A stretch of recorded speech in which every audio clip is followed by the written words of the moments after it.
బాపట్ల జిల్లా అద్దంకి నియోజకవర్గంలో జరిగే సిద్ధం మహాసభను సక్సెస్ చేస్తామన్నారు పొన్నూరు వైసీపీ అభ్యర్థి అంబటి మురళి. కార్యకర్తల కోసం ప్రత్యేకంగా 250 బస్సులను ఏర్పాటు చేశామని, సామాన్య కార్యకర్తలాగా తాను కూడా బస్సులోనే వెళతానని అన్నారు. పొన్నూరు నియోజకవర్గంలో దోపిడీదారులు ఎవరనేది సిద్ధం మహాసభ ద్వారా తరువాత సాక్ష్యాలతో బయటపెడతారని చెప్తున్న అంబటి మురళితో మా ప్రతినిధి సాయి ఫేస్ టు ఫేస్. ప్రకటించిన తర్వాత అంబటి మురళి ప్రచారం జోరుగా సాగుతున్నటువంటి పరిస్థితి ఉంది. ప్రస్తుతం పొన్నూరులో పర్యటనకు సంబంధించి కానీ జరుగుతున్నటువంటి ప్రచారంలో ప్రజల నుంచి ఎటువంటి రెస్పాన్స్ ఉందని తెలుసుకునేటటువంటి ప్రయత్నం చేద్దాం. సో చెప్పండి, ఎట్లా సాగుతుంది మీ ప్రచారం? ప్రజల నుంచి రెస్పాన్స్ ఏ విధంగా ఉంది?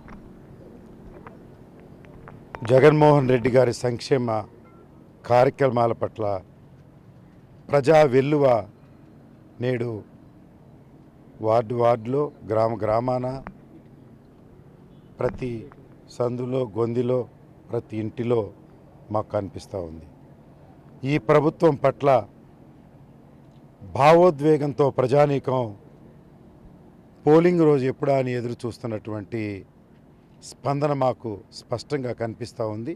మొన్నటి వరకు అభ్యర్థికి సంబంధించి కిలార్ రోసైని అనుకోవడం జరిగింది. తర్వాత మీకు ఇచ్చిన తర్వాత 2 వర్గాలు ఉన్నాయనే విధంగా కొంత ప్రచారం జరిగింది. ఇప్పుడు అందరూ కలిసికట్టుగా ముందుకు వెళ్తున్నటువంటి పరిస్థితి ఉందా, లేకపోతే ఇంకా భిన్నమైన అభిప్రాయాలు ఉన్నారు? వైఎస్ఆర్ కాంగ్రెస్ పార్టీలో పొన్నూరు నియోజకవర్గంలో 2 వర్గాలు ఉన్నాయి అనే పదాన్ని ఇప్పుడే మీ నోటంటూ వింటూ ఉన్నాను. అది ఎక్కడ నేను సుస్పష్టంగా చెప్పదలుచుకున్నది ఏంటయ్యా అంటే, కొన్ని నియోజకవర్గాల్లో అభ్యర్థి మారినప్పుడు పెద్దలు వచ్చి సమావేశాలు పెట్టి, ఆత్మీయ సమావేశాలు పెట్టి, ఏదన్నా భిన్నాభిప్రాయాలు ఉంటే అందరినీ ఏకోన్ముఖంగా నడిపించేదానికి ప్రయత్నాలు చేశారు.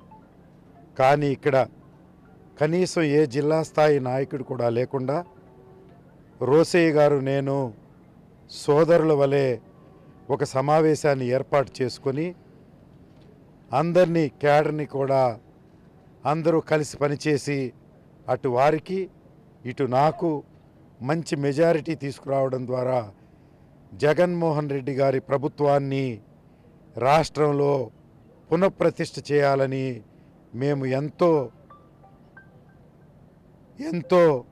పకడ్బందీగా ఈ వ్యూహాన్ని అమలుపరచాలని క్యాడర్ అందరికీ పిలుపునివ్వడం జరిగింది.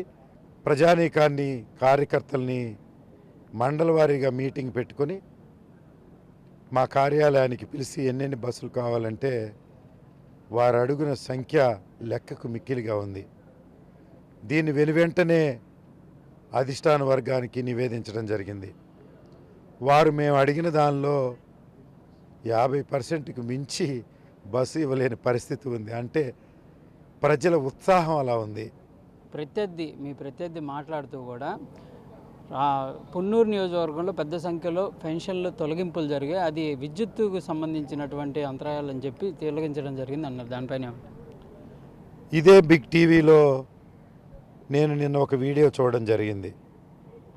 ఎవరో ఒక ఆయన మీరే ప్రశ్నించారు, ఏమండి రోసయ్య గారు అభ్యర్థిగా ఆయన తప్పుకుని వారు పార్లమెంట్కి వెళ్ళారు ప్రమోషన్ మీద, మరి కొత్తగా అంబటి మురళీకృష్ణ అనే అభ్యర్థి వచ్చారు కదా, మీ అభిప్రాయం ఏమిటి అని. వారేమన్నారంటే, ఒక బందిపోటు పోయి మరో బందిపోటు వచ్చారని ఏదో వారు వ్యాఖ్యానించారు. ఎవరి బందిపోటో, ఎవరు విప్లవాద్యుడి కింద పనిచేస్తున్న సంక్షేమ విప్లవ సైనికులు కార్యకర్తలు చెప్పడానికి పొన్నూరుని గుంటూరుకు సంబంధించినటువంటి మేజర్ ప్రెస్ని ఈ సిద్ధం మహాసభ ఒకసారి ముగిసిన తర్వాత ఒక ప్రెస్ కాన్ఫరెన్స్ని పెట్టి బందిపోట్లెవరో, దోపిడీ దొంగలెవరో, బూర్జువాలెవరో, పత్తందారులెవరో నేను చెప్పడానికి సిద్ధంగా ఉన్నాను.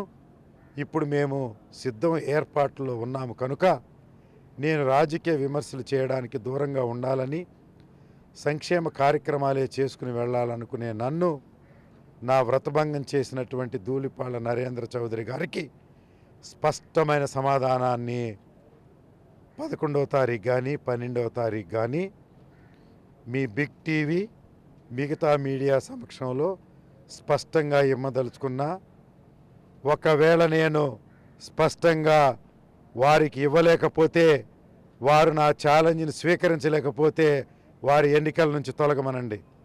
నేను బందిపోటునైతే నేను ఎన్నికల నుంచి తొలగుతాను. ఇదే నా ఛాలెంజ్. రెడీగా ఉండండి ఛాలెంజ్కి. నమస్కారం. ఇది అంబటి మురళీకృష్ణ చెప్తున్నటువంటి పరిస్థితి ఉంది.